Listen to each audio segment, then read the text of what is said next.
Hey everyone, Sweet Johnny Cage here, back with another Darksiders 3 guide. This time it is for part 3 of my Apocalyptic playthrough guide.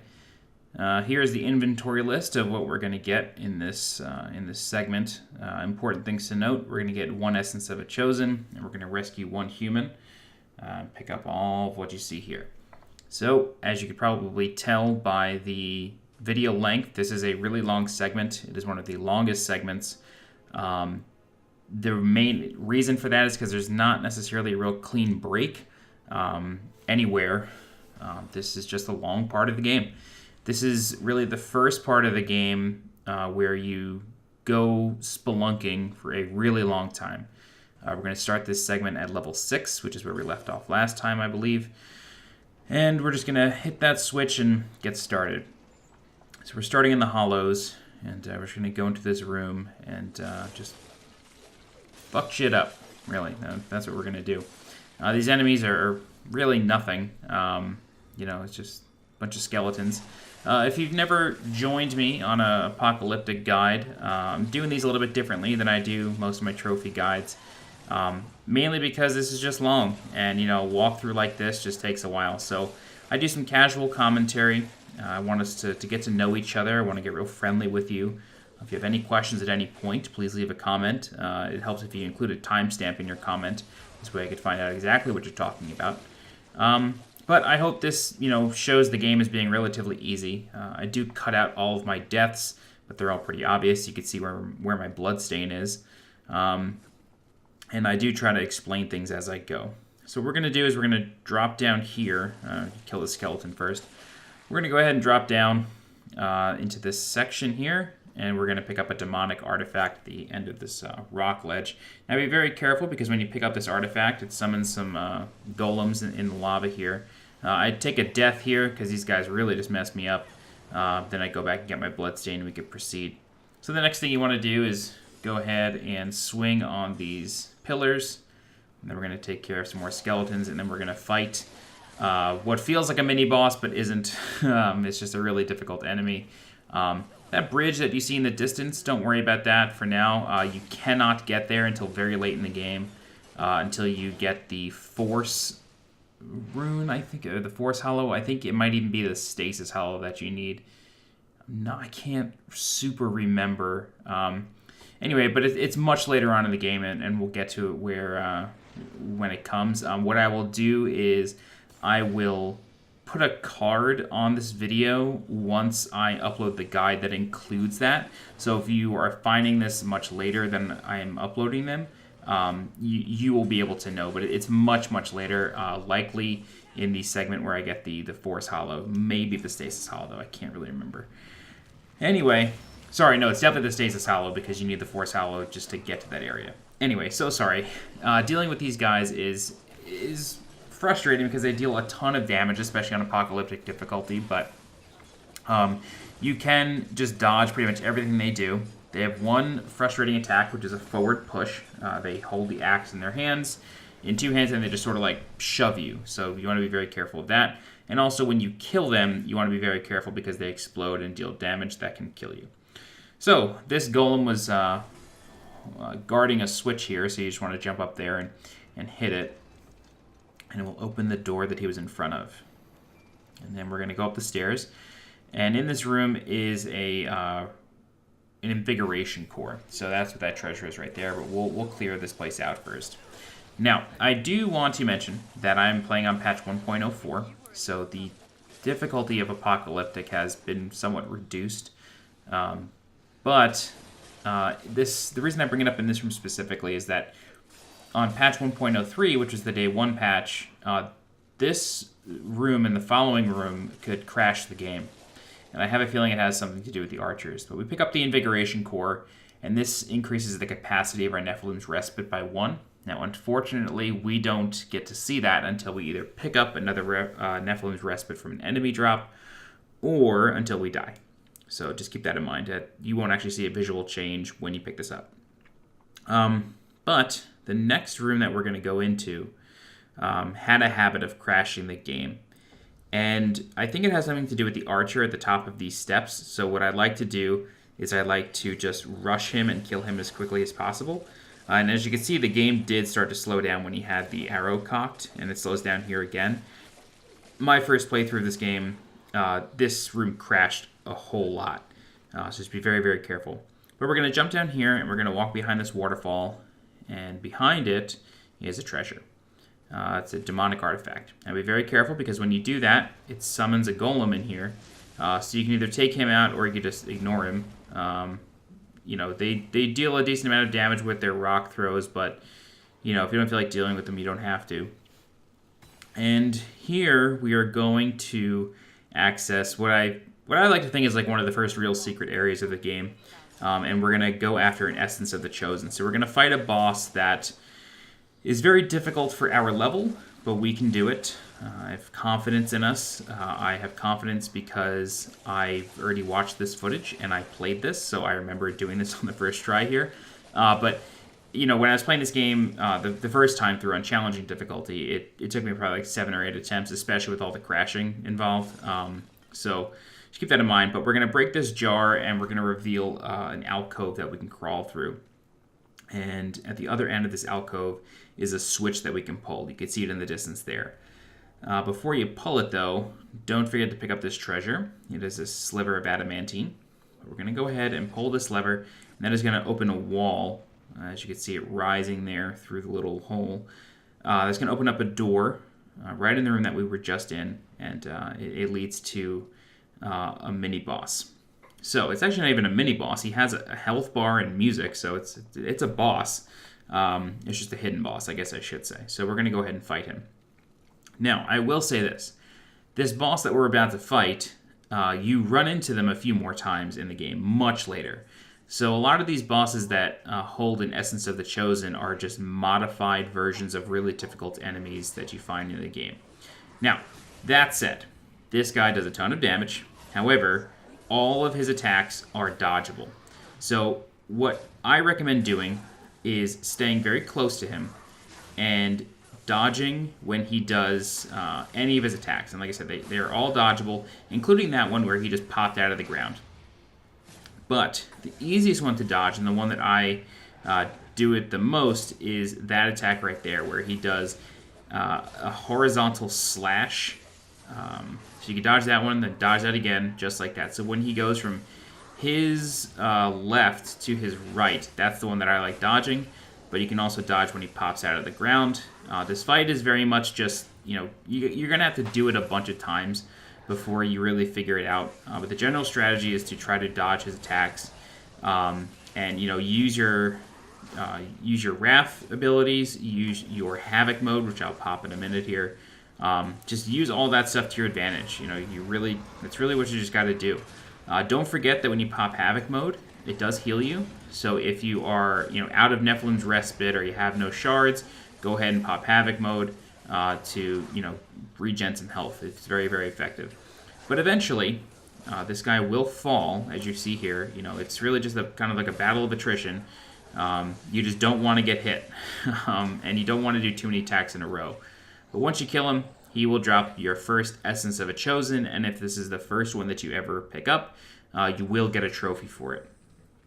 So inside of this room is an angelic artifact, and then if you walk over here and break open these pots, you will get, I think, a small healing shard, if I'm not mistaken. Large Lurcher Clump. I was totally mistaken. Anyway, we're gonna move on to the rest of this area now that we've done that boss. We can move on. So this door is locked. However, you can just hit the switch in this room and it will open it. So we're gonna do that, and then this is one of the first challenging puzzles of the game, but it's pretty easy once you figure it out. It's really not that hard at all, but there is a treasure in this lava, and as always, when you get it, it summons a golem, so just take him out real fast. You know, these guys, they don't do a whole lot until they start throwing rocks. You can just take care of them. You can just, you know, whip them until they die. They get staggered, so it's pretty easy to take care of them. Now, the trick in this room is to hit both switches at the same time, or at least have them lit at the same time. But as you see there, using your triangle ability with the Flame Hollow doesn't actually work.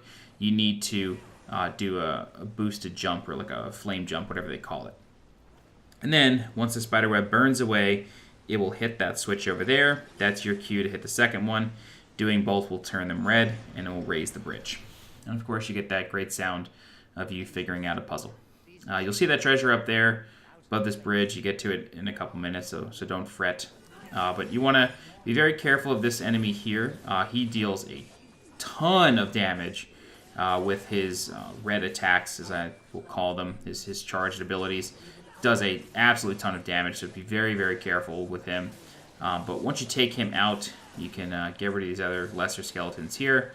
And then there is another enemy in here with a sword. And as you see, that door is locked, so we need to find the other sword to place in the statue to open it. But it's pretty easy.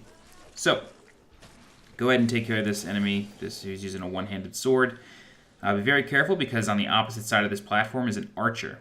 Now you have a couple choices. You can either go inside and take care of him through the window, or you can do what I like to do and be risky and take care of him while he's on the edge. Doing so will make it so you cannot get hit by this guy here. Although, these enemies at this point, if you've upgraded your whip and, leveled up like I have, they're pretty easy. You're going to go ahead and pick up the Frenzy Shard there. And then we are going to make our way through the puzzle. I will return to this area and go across the broken bridge. You do need the Storm Hollow, though, in order to really do that. I'm cracking my knuckles. Sorry, that probably sounds really loud on the mic. But I will return to this area in this segment of the guide. But I am ignoring it for now because you need the Storm Hollow in order to do the rest of that section. So I just ignore it for now. This room is another room that has crashed my game. So what I did there is I got rid of the Flame Hollow. I just held L1 and transformed back into regular Fury. I let these enemies get close to me, and then I pop her Wrath attack with no Hollow equipped, and that does a ton of damage and just gets rid of a lot of the enemies. So I prefer that over the Flame Hollow's Wrath attack, just a personal preference, but we're going to turn back into Flame Hollow here, and then we are going to explore all these alcoves and pick up a bunch of treasures. So, don't forget to break open all the coffins in this room. A lot of them do hold some small treasures, like you saw there. Medium Lurcher Clump just popped out. But then we need to start doing some jumps. It's kind of tricky to get up there.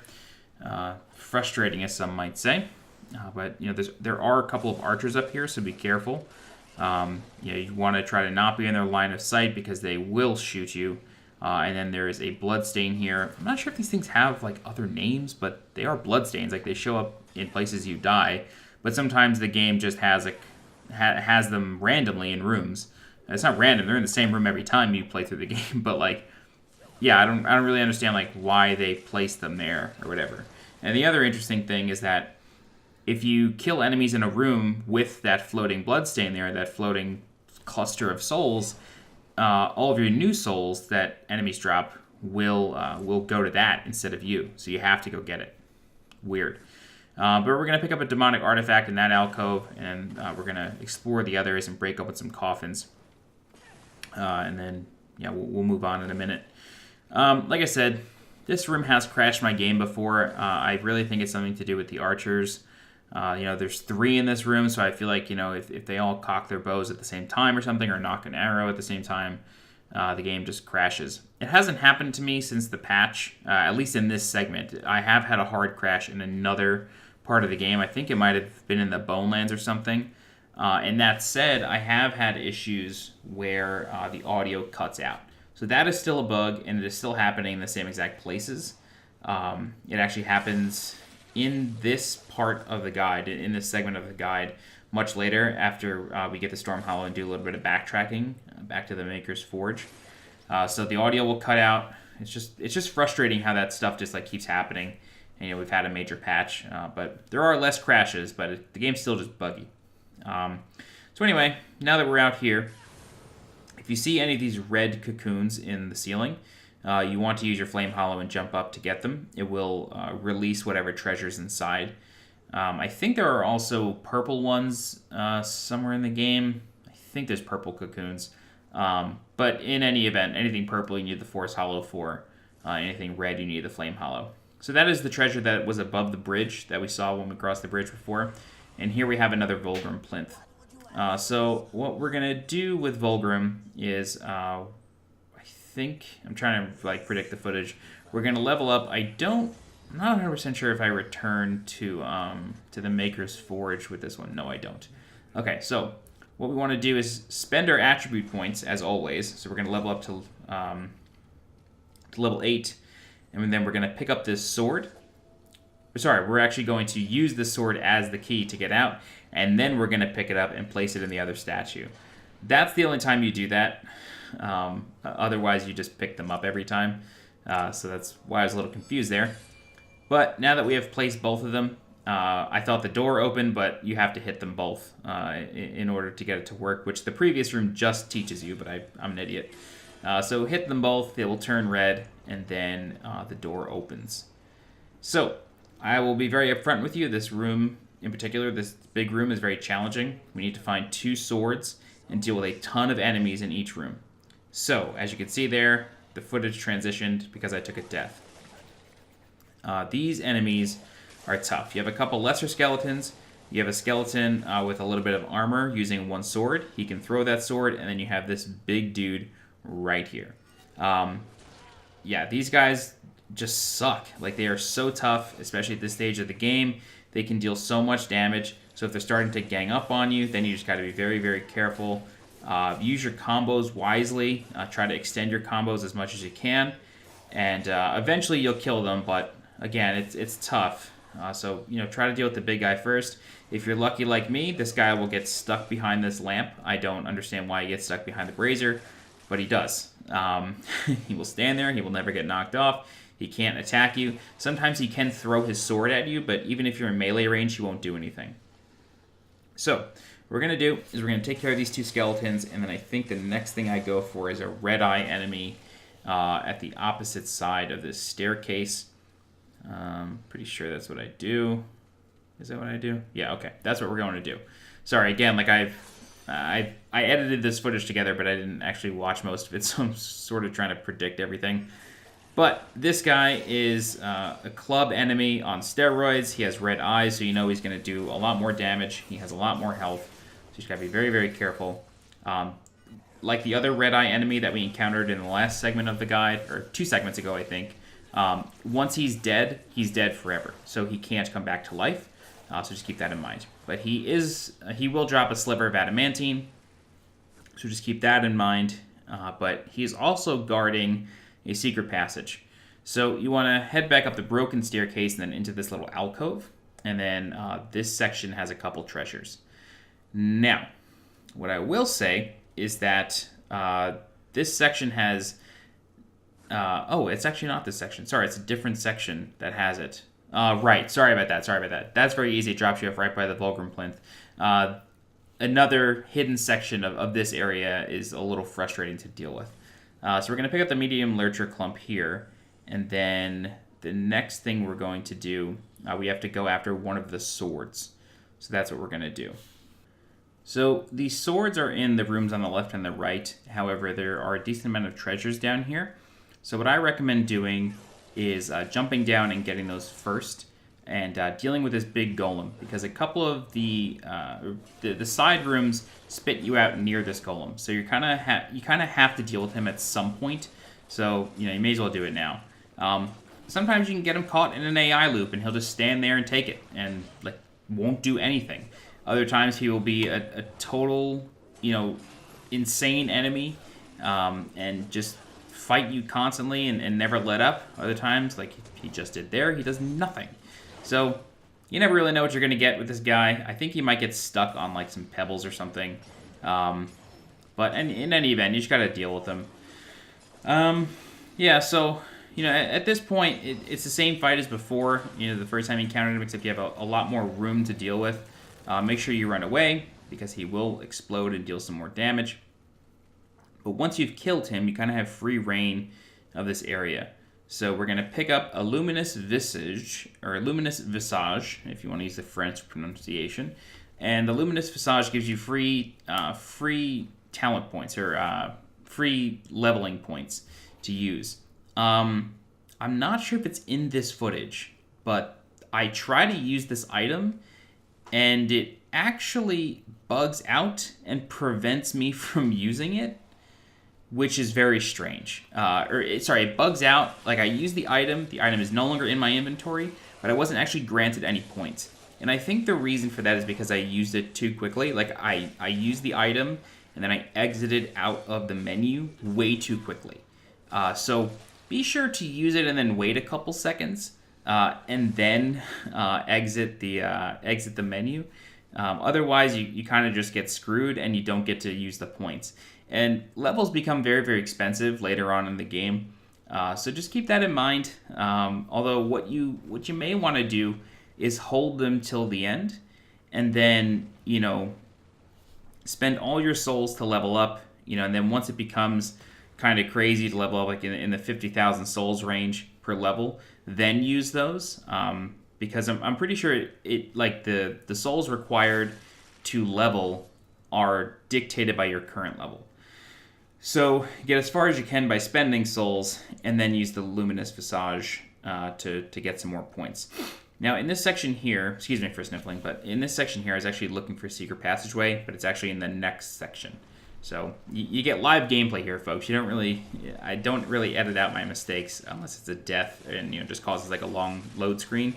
For the most part, I just keep it in. Except I did take a pause before, so keep that in mind. But once you jump into this room, and once you press the switch in the middle, you will start spawning enemies. Now, there are archers in the corners, so I'm facing one right now in the far corner, and there's this guy next to me. When you're in this room, don't forget that you gain Nephilim's Respite from killing enemies. So feel free to heal yourself, because you have a good chance of getting another Nephilim's Respite from the enemies that you're killing anyway. Also, don't forget to use your Havoc form. Don't forget to use your Wrath attacks. Eventually, you will spawn some really tough enemies. As you see here, now I'm dealing with guys with the one-handed sword. I don't know if armored guys show up. They may. But yeah, you can see there I just got another Nephilim's Respite just from killing. So yeah, just keep that in mind. I think this might be the hardest enemy that spawns, though, if I'm not mistaken. Yes, okay, that's it. So, don't forget to break open the coffins, get yourself some treasures, and then once you're ready, you want to step on this platform again, and the column in the middle will begin opening. Now, I'm not really sure like why they chose to do it this way, as opposed to, I don't know, like making it like a mini boss room, sort of like Devil May Cry, where like you can't exit the room till everything's dead. They like just made it this really slow puzzle. Maybe they just didn't have the tech to do it in this game. Like they never programmed that in or something. I don't know. In any event, wait for the column to spin all the way open, and then just waltz on over and get on in. And then once it spins back around, you will be presented with one of the swords for the switch. So go ahead and claim it. And then the switch to open this portcullis is right here, so just jump up there, and it will trigger the switch. Now, you want to bring this sword back to the entrance of this big room, and like I said, when you finish these side rooms, you get spit out near the golem, so you're better off just killing him. In any event, yeah, go ahead and bring this back to the three statues here. As you can tell, I'm sort of running out of things to talk about as I take forever to get over there. But I don't really like to get too finicky with the editing of this stuff. But in any case, we're going to come back, and then we're going to get the third and final sword. I did have a transition there just because I took a break at that point. But there's nothing respawned or anything like that. And this next section is considerably easier. This is the puzzle section as opposed to the combat section. Although there is a red eye enemy in this section, so there's some optional combat, but to get the sword from this section is just a puzzle. So go ahead and kill these two skeletons praying to this weird statue here. Maybe they're praying to their dead enemy, I don't know, or their dead ally, I don't really know. We'll pick up the large lurcher clump, and then for whatever reason I stood here for a second, but I do get moving. I was probably writing down when I was picking up. Actually, just realized I missed a treasure in the ceiling there. Yeah, so there was a red... There's a red thing there that I missed. That's funny. I didn't see that the first time. Maybe I pick it up now.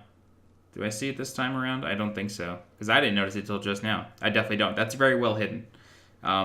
Those like cocoons, they never really hold much, maybe like a healing shard or a small clump or something. They usually don't carry like big rewards. But this room is yet another example of the platforming of this game. Like, it being very obvious what you need to do, but for whatever reason, the Flame Hollow just isn't giving you enough height. So what you want to do is you want to hop onto this stone over here. And then double jump and make your way up. Actually, no, it's the stone on the right. Sorry about that. You want to make your way to this stone on the right, and then double jump up and hold X. It's pretty frustrating. Like, it's obvious what you need to do there, but the game is just, like, not... Like, the environment is not implemented well enough to, like, make it so you can actually get through that. It's kind of frustrating. But in any case, I realize it's, like, the fourth time I've said in any case, but now it's time to solve the puzzle. But first, we have to get back to the main room. Like I said, there is a red-eye enemy, and he's in this room here. So pick up a couple treasures in here. And then what we're going to do is we're going to take down the red-eye enemy. With that said, you do want to spawn the lesser skeletons before fighting him. These guys aren't too hard. They don't have any weapons or anything. But you do just want to try to take on the red-eye enemy one-on-one.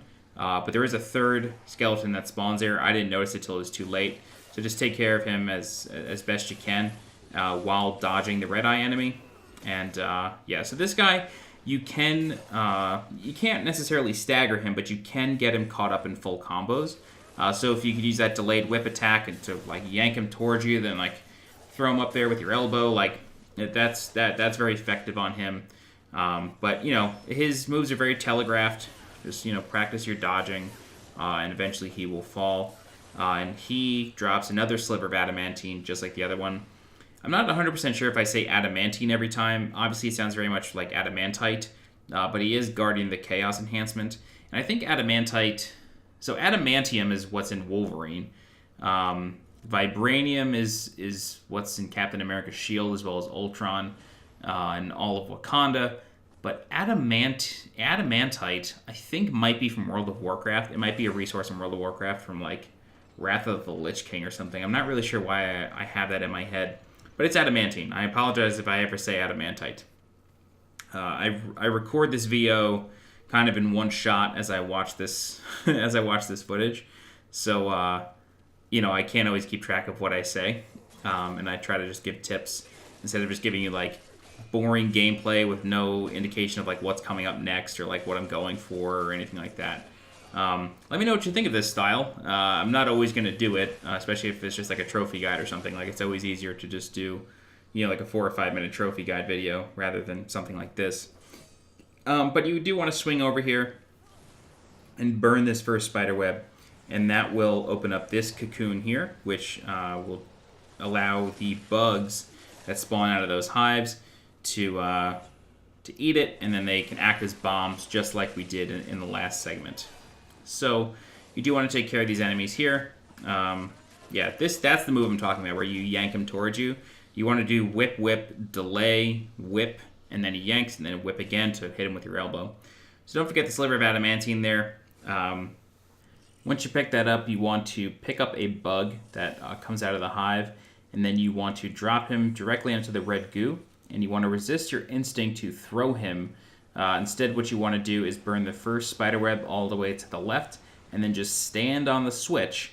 And as you see here, the first spiderweb burns, a piece of the fire hits the bug explodes, that fire goes to the next spiderweb, and it will hit the switch just in time as it turns around, and then the portcullis opens. So it's a bit of a tricky puzzle. The game sort of trains you to let the bug eat the goop. Its butt gets big and red, and then that's a terrible sentence. But anyway, its butt gets big and red, and then you're supposed to throw it onto the spiderweb. But in fact, for that puzzle, you want to do the exact opposite. Resist what the game has already taught you and figure it out a different way. So that's how you solve that.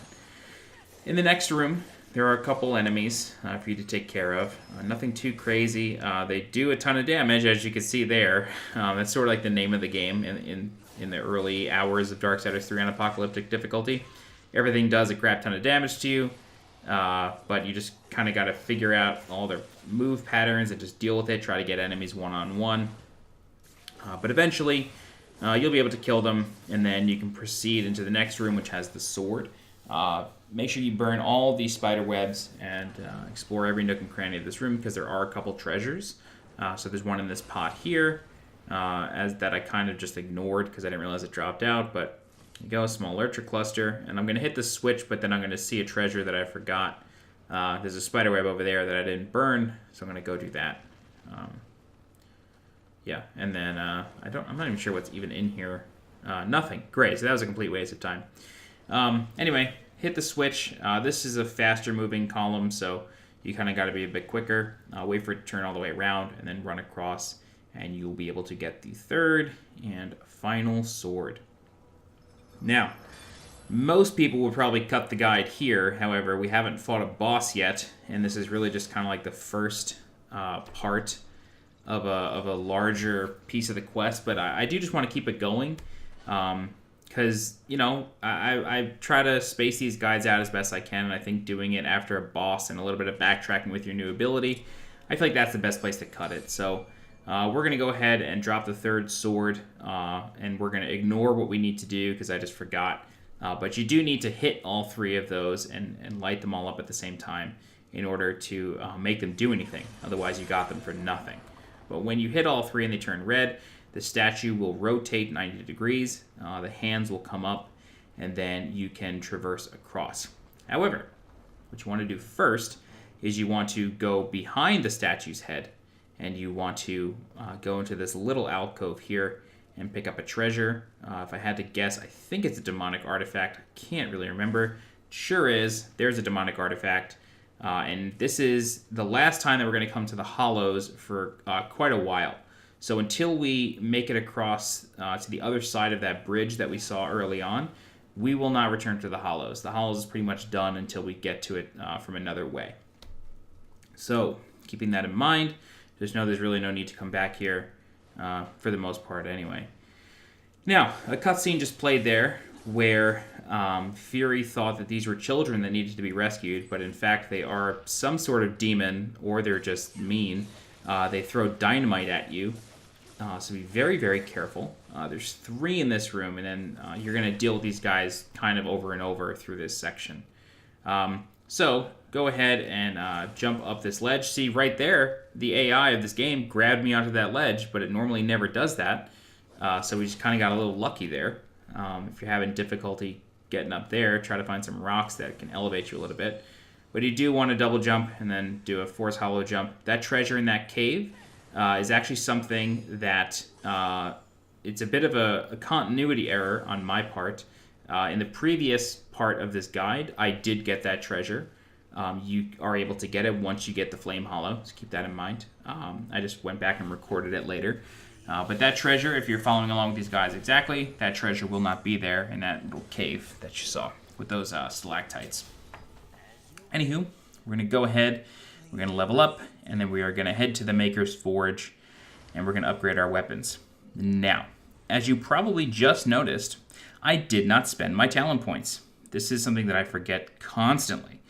Rest assured, I spend them at some point, so don't feel the need to comment and tell me, hey, you didn't spend your points.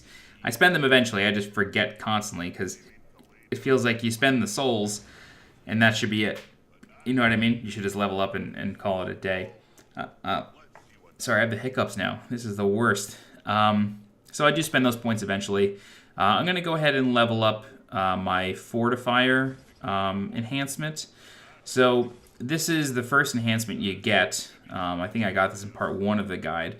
And the way enhancements work is that you can either upgrade them on an angelic path or a demonic path. But when you get to the end, you can spend all of the artifacts that you from the other path. So, for example, if you leveled your enhancement up to demonic +3, you spend 12 demonic artifacts to do so. And then at the end, you have to spend 12 angelic artifacts plus 1 essence of the chosen. And then that will unlock the full potential of that enhancement. So you follow one path while leveling it, and then when you want to finish leveling it, you wind up getting the other side, so it's balanced. So you have all angelic and all demonic. In any event, we're going to head back to the Nether, and then we're going to make our way to Avarice. So Avarice is an interesting boss that we will see. He's kind of a fun fight. This wall here, you cannot traverse it until you get the Force rune, or the Force Hollow. I don't know why I always call them runes. So keep that in mind. You're going to see some things, whether it's a wall or two walls next to each other that have an icy blue glow, or you're going to see tornadoes, or you're going to see purple walls like that. Those are indicative of other hollows being necessary. So there is the Flame Hollow, Storm Hollow, Force Hollow, and Stasis Hollow.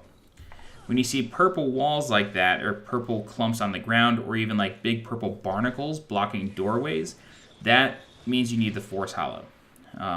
So yeah, just keep that in mind. You will eventually get it, and then you just gotta do some backtracking, as I show you here, or as I show you in these guides. You're gonna need to do some backtracking in order to unlock all the areas and do all the things here. Now, as you can tell, I'm having a little bit of difficulty with the platforming here. It's just frustrating, to say the least. It really, really is. Sometimes you overshoot jumps, sometimes you don't get them, and these kids are just dropping dynamite on you all the time. Believe it or not, there's only 2 of those little demon kids up there. They just move as you move. Eventually, you will be able to exact your vengeance after you defeat Avarice. So just keep that in mind. They will get theirs. That was a really hard sentence to get out. I was going to say you will exact vengeance and they will get theirs. But in any event, go ahead and just break open these barrels. You'll find a healing shard, and then in this next room, there's the introduction of traps. So these don't really pop up too much. For some reason, I got hit twice with 1 stick of dynamite. I don't know how that just happened. Go back and watch the replay on that. I don't get it. It could have been 2 pieces of dynamite, but it looked and sounded like 1 to me. But you do want to take care of these demon children in here. And I recommend killing them and then worrying about all the treasure. The treasure in here isn't really anything to write home about. It's nothing groundbreaking. It's lurcher clumps. It's a few shards. It's really nothing crazy. A couple slivers of adamantine. Like, the upgrade materials in this game, with the exception of the chunk of adamantine, I think it's called chunks, there's only 3 of those in the entire game. However, there are like an infinite amount of the other ones. Eventually, Vulgrim will sell them all to you at an infinite inventory, except for the chunks, I think, and maybe the pieces. But the slivers most certainly are infinite, as well as the fragments. They're most certainly infinite by the end of the game. So, don't feel bad if you miss a treasure or something. Like, with the exception of Essence of the Chosen and the chunks, like, all of these treasures can just be purchased. So, while I am picking them up and I'm showing you how to get things, that's really just for completionist sake. But with the exception of, just like the major key items, everything is purchasable from Vulgrim, at some points in the game. So, these big strings you see are traps. And essentially, it's a tripwire, so if you touch it, it will explode and deal a ton of damage to you. I do get hit by a couple in this playthrough here, so you'll see me just completely ignore them or not even see them. They do blend in a bit, so just keep that in mind. But we are going to make our way through here, kill this last demon child. I think this is the last one on the ground here. And then we're going to finish picking up the treasures and make our way up those stairs.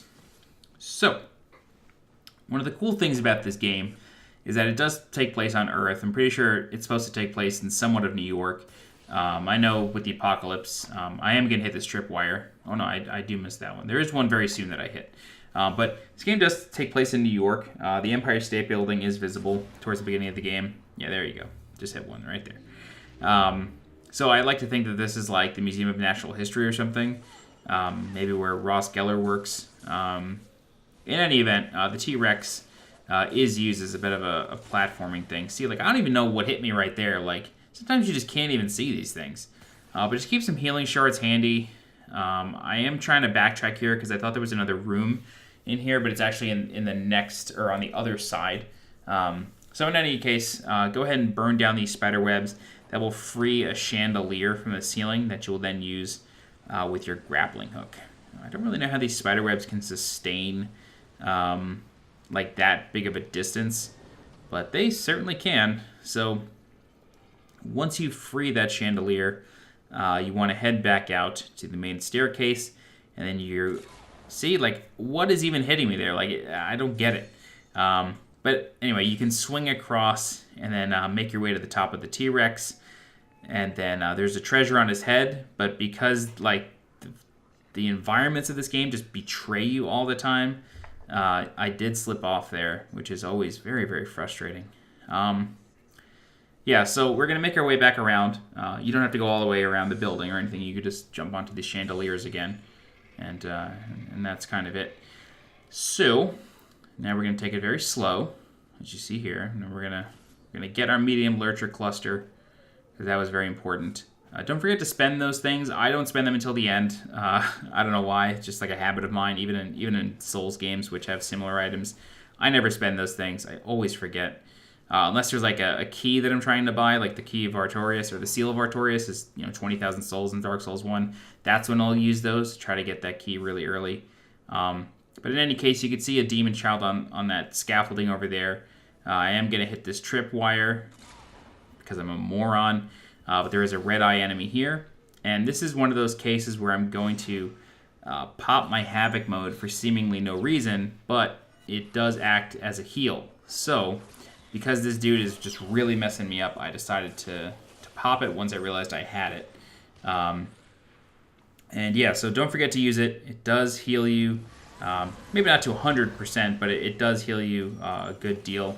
At these lower levels, Havoc mode doesn't last very long. Havoc mode will last longer, I think, if you put points into it. No doubt the damage will go up. Havoc mode is arcane damage. All those purple numbers, that's arcane damage. So just keep that in mind. But it does heal you up a good deal. I got basically like a full bar out of that. And I get 2 fragments of adamantine. One was just sitting there, and one was guarded by the red-eye enemy that I just killed. So now let's proceed back into the museum area, or whatever this was. Then we're going to take care of the final child throwing dynamite. Well, final child, at least for this part of the adventure here. Now, be cautious because there is a trap right underneath the scaffolding that is sort of guarding a small lurcher cluster, so just keep that in mind. And of course, watch out for this last one as well. Now, we are ready to face Avarice, the next deadly sin. Avarice is in this next room here. There is a Vulgrim plinth. Some people do miss it, so just be aware that it's there. We'll pick up a small lurcher clump as well as a couple other things here. Small healing shard and a small lurcher clump here. And then we're just going to visit Vulgrim, see if we can level up, look at some items. I actually think I took a break at this point. But in any event, we're going to fight Avarice.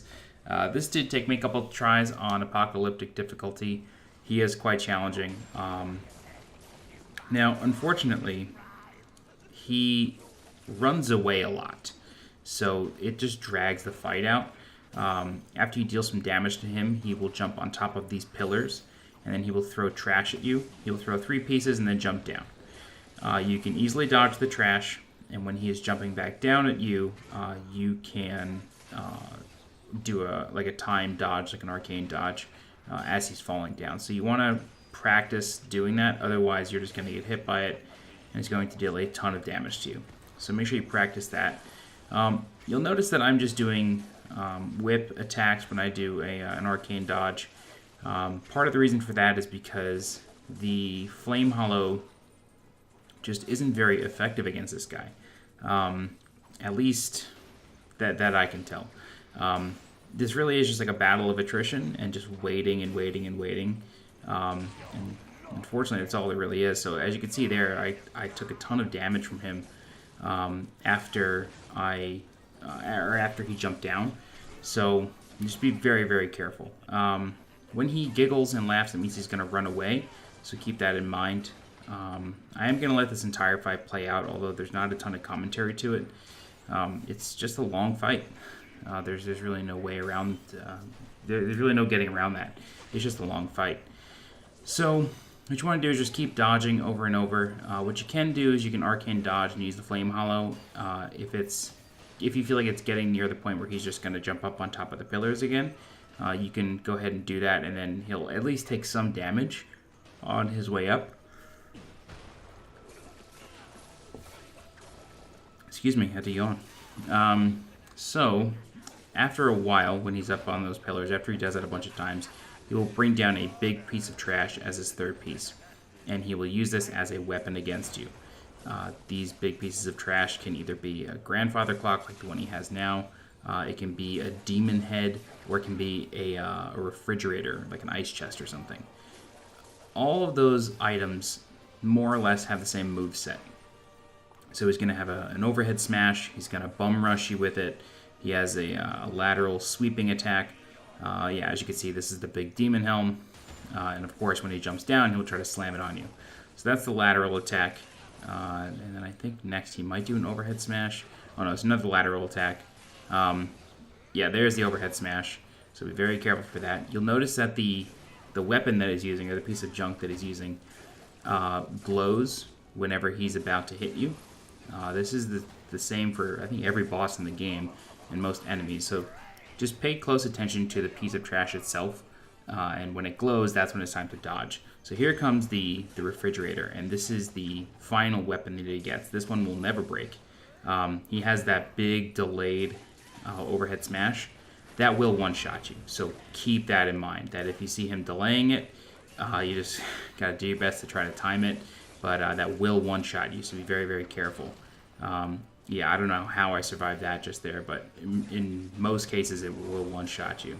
But eventually, he will fall, and then you will get transported back to the Lord of Hollows, and you will receive the Storm Hollow after you defeat Avarice. Now, up until this point, you sort of had a choice. You could either fight Avarice, or you could just skip him and go to Sloth. I prefer getting the Storm Hollow. I think it's like the most powerful hollow in the game as far as weapons go, and it's very effective against the enemies in the next part of the game, in the Nether. So what we're going to do right now is we're just actually going to head back into Avarice's room. We're going to pick up all the treasures in this room. There's quite a lot of them. So if you hear that treasure sound, don't leave the room until you find it. There are a ton of treasures in this room. You know, you can always pick these up during the boss fight, but for the sake of this guide and this playthrough, I just left them to the end. There's nothing like dramatically crazy in here. There's no enhancements, and there's nothing in here that you can't buy. Oh, actually, there is a Luminous Visage. Sorry about that. I completely forgot. The Luminous Visage will grant you levels, like I said earlier. So that should be the second one that you picked up. So that will grant you some levels. And I think that might be it for the collection. All right, so what we're going to do now that we have the Storm Hollow is we're going to do a little bit of backtracking. But first, we're actually going to go forward to unlock a shortcut, and then we'll do some backtracking. What we're going to do now is we're going to kill the children who were throwing dynamite on top of us earlier. So pick up the small lurcher cluster there, and then there's another treasure over here, and then we'll kill the kids. So there's another cluster here. Great. All right, so over this gap, the two kids throwing dynamite are here. I actually took a death against these kids because their dynamite really, really hurts. Now, the way I like to do these guides, like I've said a couple times, is, you know, if we get a new ability, then I want to do some backtracking. And the reason for this is because, and this isn't a discredit to really anybody who makes a guide, but sometimes I watch a guide and, you know, I'm trying to figure out how to get like a specific treasure that is sort of near somewhere, but like maybe you can't get it yet. And I just I scrub through the guide over and over and over, and I could just never find it. So I want to make these guides as complete as possible, even if it means that it's going to run like an hour. So that's just me. If you don't like that, just let me know. Maybe I'll try to do it differently for the next sort of guide I do like this. I don't know what that's going to be, but yeah. So pick up a healing shard, and then we're going to flip this switch, and that's going to open a couple of gates. So this first one that opens will bring us to where we go next in the next guide.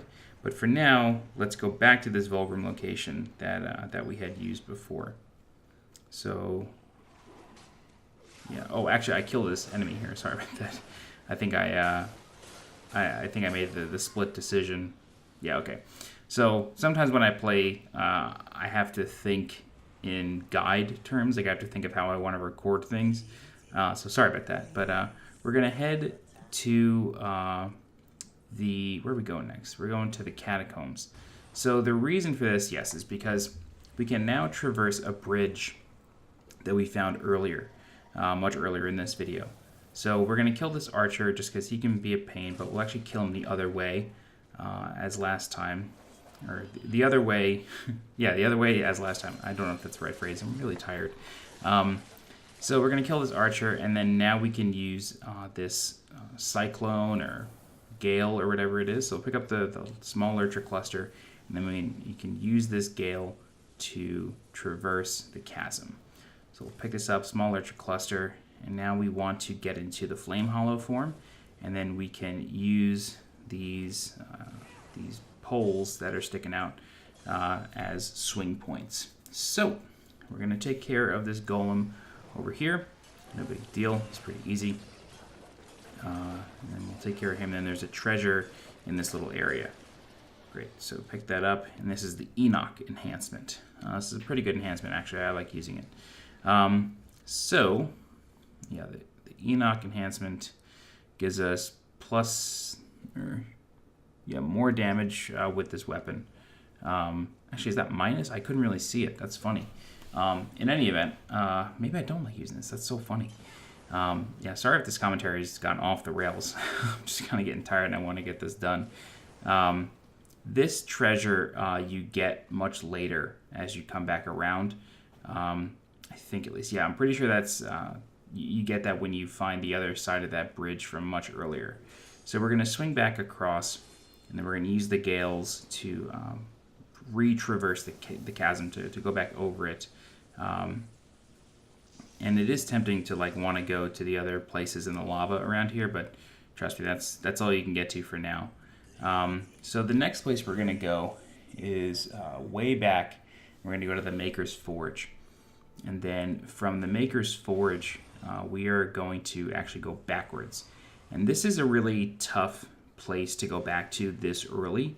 I actually recommend leaving this until later, but I just wanted to show it to you. Just, like I said, I want these to be as complete as possible.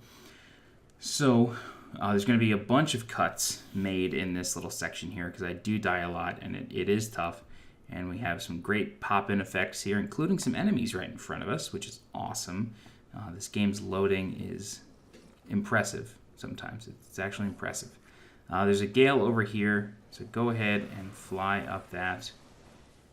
Okay, and then you want to pick this up. This is a Sliver of Adamantine. And then, as you can tell, I died to this enemy right here. This is actually an enemy that you find much later in the game when you get to the Scar. And the Scar is quite literally the last area you go to before you finally fight Pride, who's the second to last sin.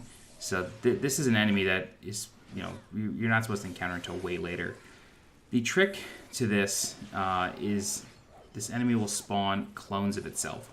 And these clones will die in 1 or 2 hits.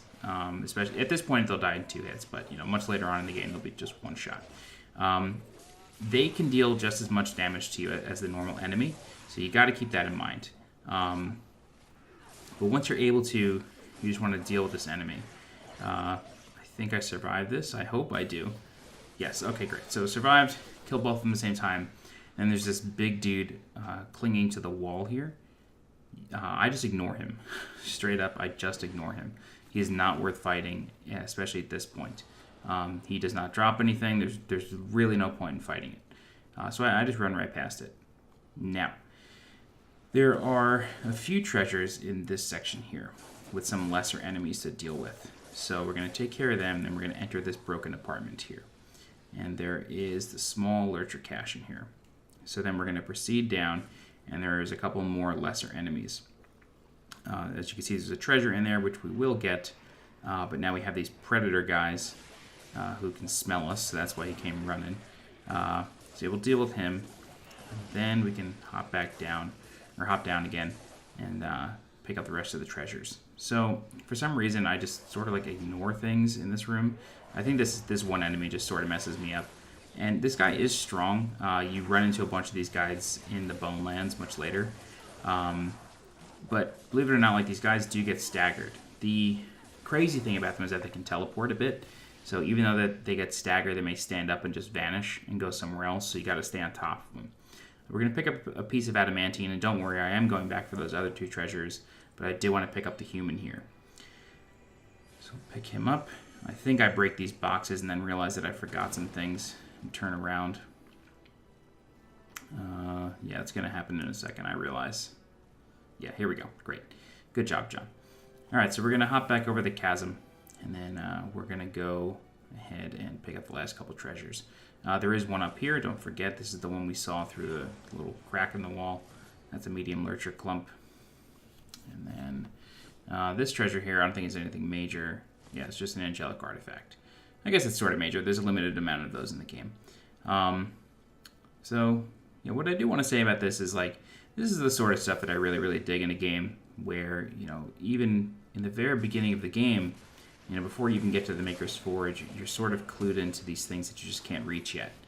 And I feel like Darksiders 3 does a pretty good job of, like, you know, hinting that you're going to have to come back here, that you at least can come back here.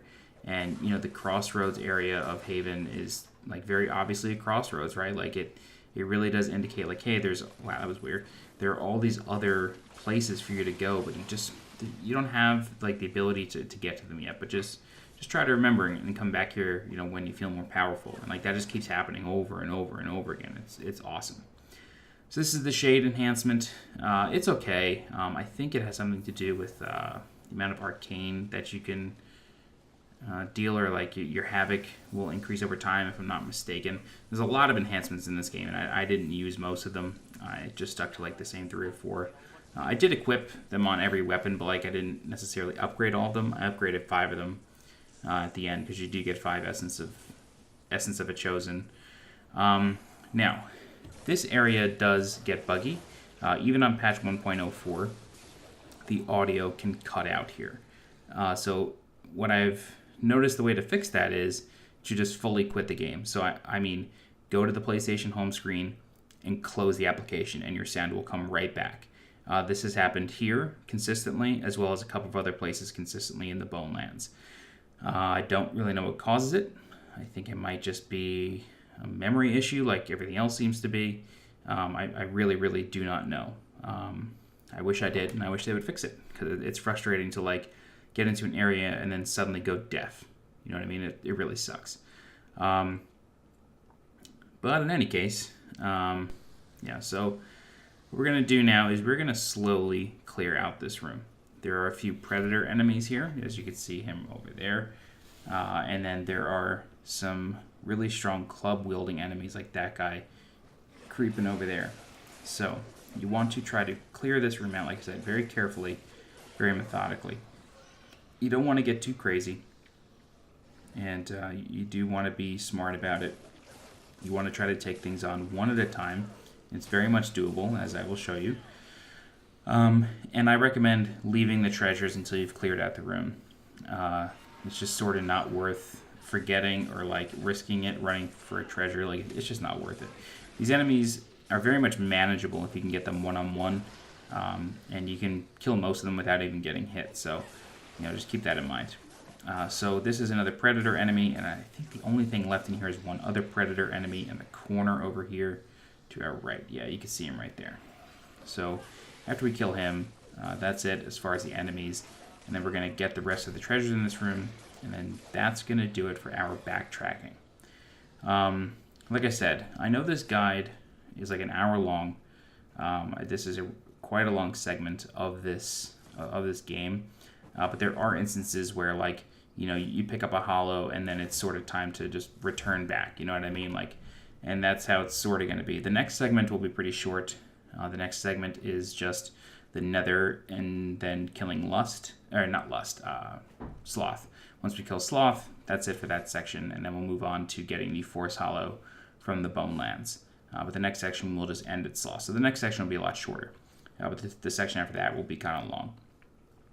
In any event, I do hope that this guide has helped you. We have about 1 minute and 30 seconds or so left.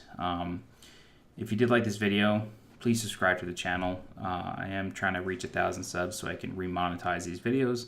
I'm not trying to like shove ads in your face or anything, but it is nice to be able to earn something, you know, off of all this. You know, this is kind of hard work. You know, it's just it's very time consuming.